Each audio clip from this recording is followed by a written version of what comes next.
So now we're going to get into, I call it pelvic dancing. There are so many different names for it out there.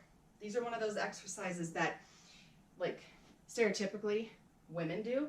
I'm going to tell you they're killer for your glutes, hamstrings, no matter if you're male or female. They just tend to have a much more, I don't know, feminine stereotype when they're being done.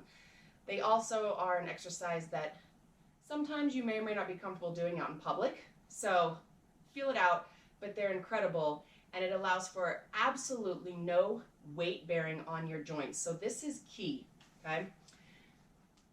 Pelvic dancing, some people pelvic thrusts, whatever you want to call it, laying flat on your back, okay? I'm going to keep my hands lifted really quickly so you see my setup for my spine on the floor. I do not want to be able to slide my hand under that lower back. I want to actively round the tailbone under so that I cannot even slide a piece of paper. That engages my core. You want to exhale. Feel that pressure pushing and driving lower back into the floor.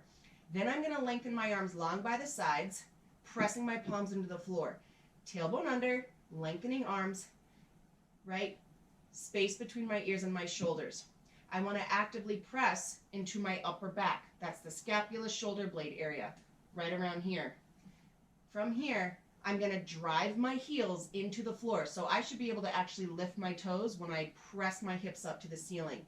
Now again, it's not about height. I'm lifting my hands so you can see what's going on. I'm not letting my tailbone release and letting my belly go. That's why when we start, I have you round the tailbone under, driving lower back into the floor, pressing into the heels, keeping the belly scooped out, keeping the tailbone under, and lifting my hips until I feel a catch up the hamstrings and into the glutes. Pressing into the palms, shoulders down, and I might even adjust my neck a little drop of the chin so there's length behind my neck.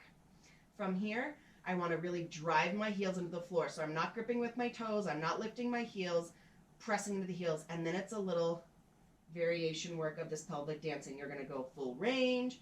I'm going to have you do pulses, right? Here's the second part of this. And again, you're going to adjust your heels closer or further away from your butt to find, I'm going to lift my hands in so you can see, to find your deepest engagement of those hamstrings.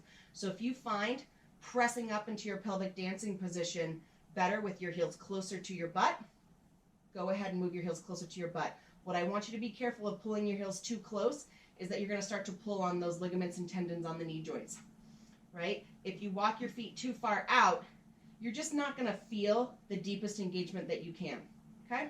So you're going to set up that range and feel that out really quickly.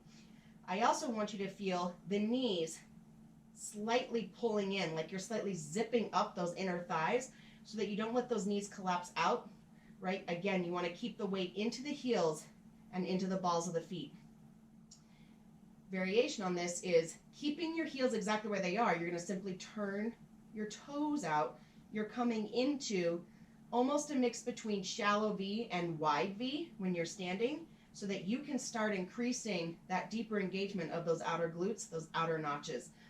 Rounding the tailbone under, scooping out the belly, pressing into heels, and we'll do a whole variation there. Again, palms into the floor, little drop of the chin, pressing into upper back, tailbone under, scooping out the belly, pressing into heels and balls of the feet. That's your pelvic dancing setup.